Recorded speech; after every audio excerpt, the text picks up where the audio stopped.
Okay, the next item of business is portfolio questions. The portfolio on this occasion is social justice. Again, if members wish to ask a supplementary question, I'd encourage them to press the request to speak buttons during the relevant question. I call question number 1, Kenneth Gibson.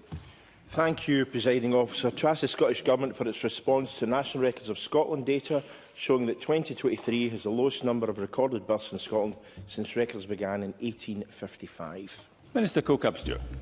Thank you. Scotland is not alone in experiencing falling birth rates, which is a trend across many high-income countries. This has significant implications for the sustainability of our economies, communities and public services, which is why our population strategy sets out our ambition to ensure Scotland is the ideal place to raise a family. In 2022, the Ministerial Population Task Force undertook research exploring family planning and ideal family size.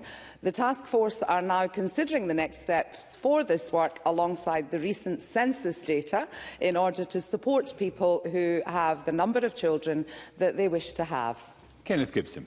I thank the Minister for that answer. Scotland's total fertility rate is now one of the world's lowest, reaching a historic low of 1.28 last year, compared to 1.9 in Sweden, for example. It's now only 61% of replacement level, which should worry us all. With no powers over migrations, without more children, public services and the economy will struggle as fewer working-age people support ever-growing numbers of dependents. Does the Government accept what our European neighbours realised years ago, the need to address falling birth rates? And if so, what further measures can the Government take to address this potentially existential crisis? Minister. The Scottish Government is clear that it is not for us to seek to dictate or influence whether an individual should have a child or how many children they should choose to have.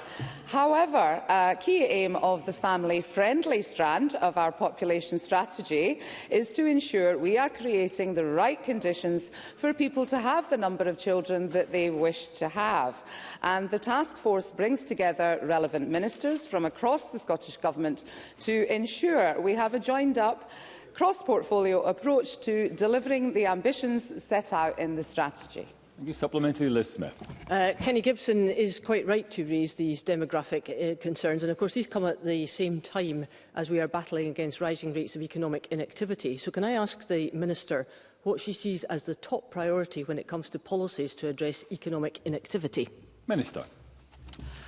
Well, regarding economic activity, of course it's very important, and we've talked about it quite a lot, is the issue of housing that is well connected with that. So through our population strategy, we recognise that if individuals do not have the certainty about their housing, then that can also impact on the decision to have a family and remain in a community and contribute to the economy. So Scotland has the right long-term plan for housing, and we are working at pace in collaboration with partners to critically review and prioritise actions within these plans. So partnership working at all levels, UK Government, Scottish Government and local government, as well as with key sectoral partners, is needed to deliver this. Question 2, Paul O'Kane. To ask the Scottish Government what action it is taking to address the reported disproportionately lower levels of social security uptake among ethnic minority groups. Cabinet Secretary Shirley Armstrong-Maldon. We are committed to ensuring everyone takes up the benefits that they are entitled to and are supporting ethnic minority communities to access these payments. This includes through funding for accessible advice providers, supporting ethnic minority clients, engagement with faith-based groups and co-location of local delivery services in community spaces people already attend. Information about benefits is translated into 12 community languages. People can also request translation support for more than 100 additional languages. Social Security Scotland has undertaken user research with people who speak English as a second language, insights from which will influence work to support take-up. Paul O'Kane. I thank the Cabinet Secretary for that answer. Analysis of client and applicant data by the Coalition for Racial Equality and Rights showed that only 6.3% of applicants were BME, well below the Scottish population average. And their analysis also found particular underrepresentation in disability payments and that people were more likely to have applications rejected. The Scottish Government's own stats show that relative poverty among BME groups is over 50% compared to only 20% in the overall population. We know that social security is an important anti-poverty part of the anti-poverty strategy, but with reductions to the development of marketing campaigns, that could impact indeed on those groups who are less heard and less able to access information. So I wonder if the Cabinet Secretary would reflect on that and see what she would be doing in terms of those budgets. Cabinet Secretary. Can I thank Paul O'Kane for raising this, because it is a very, very important issue, Presiding Officer. We are determined to improve the take-up of all benefits from all groups in society, but I do particularly recognise that there are some concerning statistics, particularly around the ethnic minority communities and the disabled, as Paul O'Kane recognises. I mentioned some of the user research work that is being undertaken to exactly determine the reasons behind that. It is the responsibility of the government, not the responsibility of the individuals, to make this as easy a process as possible. And we are determined to do everything we can. Marketing is one example. There may be other barriers, but we are determined to tackle that and therefore increase take-up. Okay. Supplementary, Jeremy Balfour. Thank you, Deputy President. Cabinet Secretary, between April and June of this year, there were 25,230 applications for ADP. Of those, only 6% of them had any involvement with Voiceability, the organisation that is funded heavily by the Scottish Government. Does she believe this is value for money? And if not, would she carry out a review to see whether the money could be targeted better on CEB and other such organisations? Cabinet Secretary. Well, I hope Mr Balfour does agree with me that the services that are provided by Voiceability, that principle is an important one. We are determined to ensure that type of support is available to people. What I am concerned about is anything that suggests that the people who might use that service or who might benefit from that service are not coming forward. And again, we need to look at the barriers for that. And I'd be happy to keep Mr Balfour updated on that work in due course as it progresses. Thank you. Question number 3 from Jamie Green, who joins us remotely. Thank you, Deputy Presiding Officer, and apologies for not being in the chamber.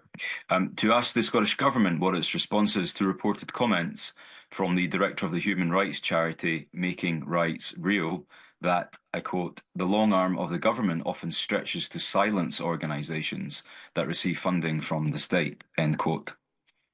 Minister Kilcap-Stewart.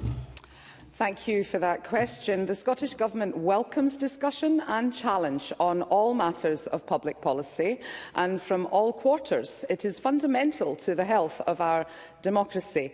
I therefore respectfully disagree with Jamie Green with the characterisation that has been relayed by him. There are internal governance procedures in place to ensure that public funding is awarded without prejudice or a single point of influence. These include an internal audit system, a governance and accountability team, and accountable officer processes that ensure that funding is awarded on the basis of value for money and outcomes and objectives that best serve the people of Scotland. Jamie Green. Can I just say to the Minister, she's welcome to disagree with me, but I was quoting directly the concerns of a charity in the third sector organisation. Those were not my own comments, nor my own views, so she's actually disagreeing with them. And I hear what the government is saying about how it believes that funding is free from prejudice, but that same article that I've just quoted from alludes to a number of third sector organisations who are genuinely worried that if they criticise the Scottish Government, then they put their funding at risk. The fact that they won't even share these concerns publicly, I think, vindicates this very possibility. So can I ask the Minister to be clear and give a cast-iron guarantee to any charity and any third sector organisation which is in receipt of public money that A, they're completely free to criticise the Scottish Government, and B, they will face absolutely no consequences whatsoever if they do? Minister. It is certainly not the case that the Scottish Government is silencing any criticism. Since I came into this post, we have had to make some very difficult decisions, and I myself, along with the Cabinet Secretary, have engaged fully with a wide variety of stakeholders, and we have heard the significant disappointment in certain areas from stakeholders, including those in receipt of public funding, and that criticism can be found readily within the public domain. Our ask of stakeholders is that they stay the course with us as we continue to work with them to test and refine, for instance, the proposals of the Human Rights Bill for its introduction next session. Thank you. Thank you. And a brief supplementary, Audrey Nicholl. Thank you, Presiding Officer. Would the Minister agree that the Scottish Government's ambition to embed human rights into Scotland's public services is only possible through continued close working with third sector and voluntary organisations? So collaborative work that has massively benefited Scottish society in recent years, despite the unprecedented challenges of austerity and the cost of living crisis. Minister. I do. I wholeheartedly agree with that. It is evident that the dedication and expertise of our diverse and dynamic third sector has been crucial in shaping Scotland's policy landscape. This is especially the case for our work seeking to better embed the delivery of human rights in our public services. And I would say again that I am grateful for the support and challenge of the organisations involved in this work to date, and look forward to our continued close collaboration as we progress the human rights agenda across Scotland. Thank you. Question 4 is withdrawn. Question 5, Karen Adam. Thank you, Presiding Officer. To ask the Scottish Government what support is available this winter to people on low incomes, particularly as temperatures drop in light of the reported predictive increase in energy prices. Cabinet Secretary. This winter, we are forecasted to invest over £65 million in our winter heating benefits. Additionally, our Island Cost Crisis Emergency Fund and energy efficiency programmes, Warmer Home Scotland and area-based schemes, provide vital support to households in or at risk of fuel poverty. This year alone, we are spending £134 million to mitigate UK Government policies through schemes such as the discretionary housing payments and the Scottish Welfare Fund, providing vital support to households struggling with housing and energy costs. I will soon make a statement setting out in detail this Government's support for older people. Karen Adam. I thank the Cabinet Secretary for that answer. Over the past few weeks, I've been hosting a number of informative drop-ins across Banffshire and Buchan Coast for constituents who are concerned about high fuel bills. Amid all the uncertainty caused by the UK Government's budgetary decisions this winter, low-income households in Scotland can at least be assured that they can access regular annual support in the form of the Scottish Winter Heating Payment. Is the Cabinet Secretary aware of how many households are likely to benefit from this payment compared to the unreliable UK cold weather payment it replaced in 2022? Cabinet Secretary. Our winter heating payment will provide a guaranteed payment of £58.75 this winter. This payment was made to almost 418,000 households last winter alone, totalling £23 million of investment. The DWP's cold weather payments provided to Scottish residents have only exceeded £20 million in 2 of the previous 11 years prior to the introduction of the winter heating payment, and has not surpassed the projected £24.4 million invested for delivering winter heating payment in 24-25.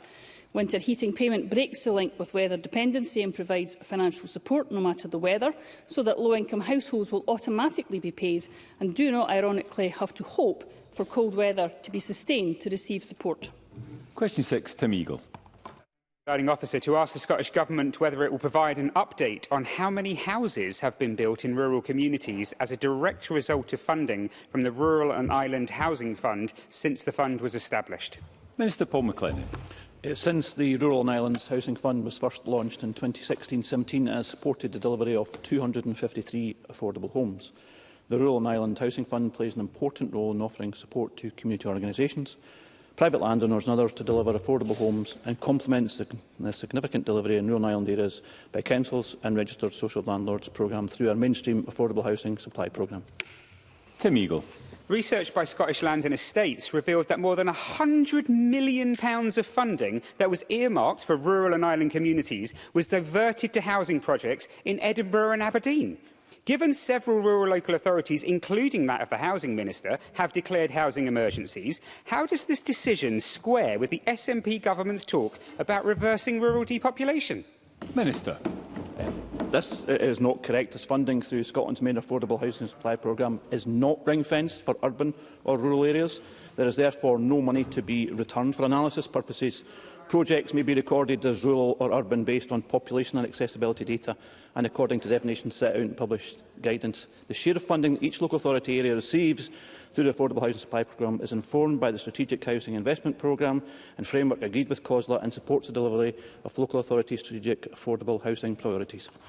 And supplementary, Emma Harper. Thank you, Presiding Officer. In addition to the direct grants provided by the Rural and Islands Housing Fund, can the Minister lay out what support the Scottish Government is providing to rural and island areas to support community-led and owned housing initiatives, such as the impressive work of the Gatehouse Development Initiative in my South Scotland region? Minister. In addition to the £30 million Rural and Islands Housing Fund, which is available for communities, we are providing a 3-year package of financial support of almost £1 million to Community Housing Trust and South of Scotland Community Housing to provide support and expertise to communities to enable delivery of affordable homes across rural and island communities. We are also continuing to support delivery of affordable homes in rural and island communities through the mainstream affordable housing supply programme, including up to £25 million to support affordable homes for key workers where there is identified need. Thank you. Question 7, Sanders Gulhani. To ask the Scottish Government whether it will commit to redrafting its disability equality plan in light of the reported criticisms from the organisations that were asked to be involved in its co-production. Minister Colcap-Stewart. Thank you. I recently met with Jeremy Balfour and other members and the disabled people's organisations to discuss the plan.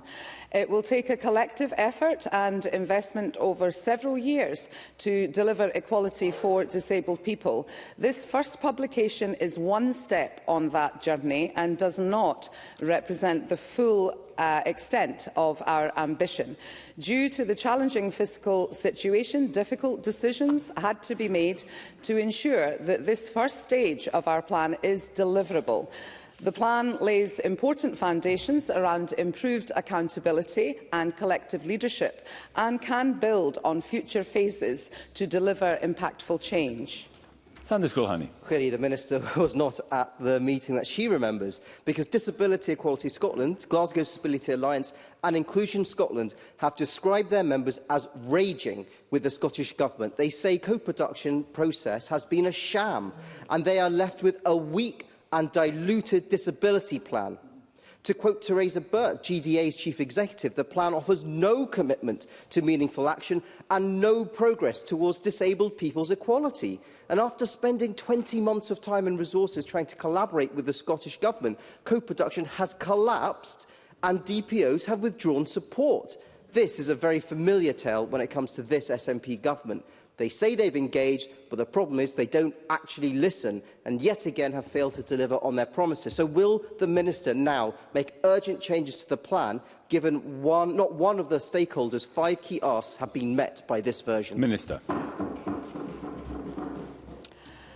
I would reassure the Parliament and the member that I have extensively engaged with the disabled people's organisations and am in regular contact with them. We have taken the time needed to genuinely engage with disabled people's organisations, fully considering their feedback and make changes wherever possible. We have heard their concerns loud and clear. That is what meaningful cooperation requires, and it reflects my commitment to ensuring this plan can and will be delivered. Collective leadership, accountability and disability competence underpin every action in the plan, taking dedicated cross-governmental work to achieve that. Thank you. A couple of supplementaries. First, Claire Adamson. Thank you, Presiding Officer. Minister, I was dismayed to read Keir Starmer's comments on the bulging benefits bill blighting our society. This type of rhetoric perpetuates and stigmatisation of social security support and deters people who need support from seeking it, including disabled people who we know have a high instance of poverty in the family. Many of my colleagues will have just been donning a Christmas jumper with Save the Children, who are looking to reduce this stigma around poverty too.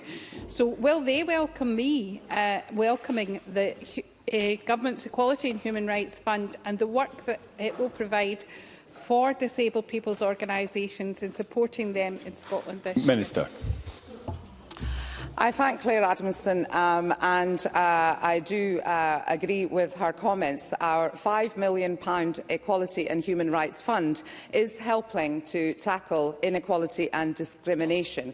The forecast spend for 24-25 on the disability portfolio included within the fund is £2.1 million.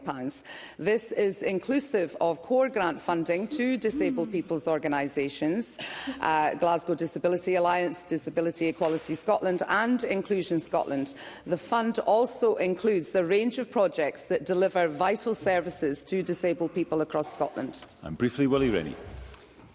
The disability groups have heard all of that before and they're not impressed. In fact, they were raging at the meeting I was at. In fact, they swore they were so angry with the Minister and the Government's actions. And for SNP MSPs who are groaning away when this question has been raised, they should have been at that meeting because they would have understood how angry these groups are. What the Minister needs to set out is what new is she going to do today to repair that relationship with that sector, because unless she brings something new, they won't believe her ever again. Minister. I thank Willie Rennie for raising that. As he pointed out, I was at that meeting and I have already stated that I have heard loud and clear their concerns and their frustrations. But I will continue to engage because that is my duty and my job to do so. I recognise the aspirations of disabled people and their organisations lie beyond what could be delivered in the first phase of the plan. Difficult decisions have had to be made to ensure that the actions can be achieved in a very challenging economic situation that Scotland faces. There is a budget that is coming, so I ask for members across the chamber to be voting for a budget which I am hopeful that will provide some kind of reassurance to the disability people's organisations. Thank you. In question 8, Faisal Chowdhury. Thank you, Deputy Presiding Officer. To ask the Scottish Government, as part of its work on diversity, inclusion and equalities, what recent discussion the Minister for Equality has had with ministerial colleagues regarding work to tackle Islamophobia. Minister Colcap-Stewart. The Scottish Government recognises the importance of tackling Islamophobia while ensuring equality and inclusion for everyone. In September, I wrote to ministers across government reminding them of their legal duties under the Public Sector Equality Duty. I am now undertaking one-to-one meetings with them and I continue to work closely with those holding shared portfolio interests, including the Minister for Victims and Community Safety, who has responsibility for hate crime. This will explore what actions can be taken to improve equality and human rights and reflect our collective agenda to tackling all forms of religious prejudice, including Islamophobia. Faisal Chowdhury. I thank the Minister for the answer. After the events of this summer, it is more important than ever we work to tackle Islamophobia and hate. The Scottish Government accepted the recommendation of the cross-party group on challenging racial and religious hate report on Islamophobia. Can the Minister advise what progress the Scottish Government is making on implementing the report, including an adoption of a definition of Islamophobia and a workplace discrimination toolkit? Minister. Our ongoing work on tackling hate crime through work to tackle the causes of Islamophobia is incorporated into key priorities, including delivery of the hate crime strategy, as well as wider cross-governmental activities. Our approach is supported by equality stakeholders, and there are regular opportunities to continually review priorities for tackling all forms of hatred and prejudice, including Islamophobia. The UK Government are also currently considering this issue, and we will consider any decisions made and implications for our own approach to adopting a definition in due course.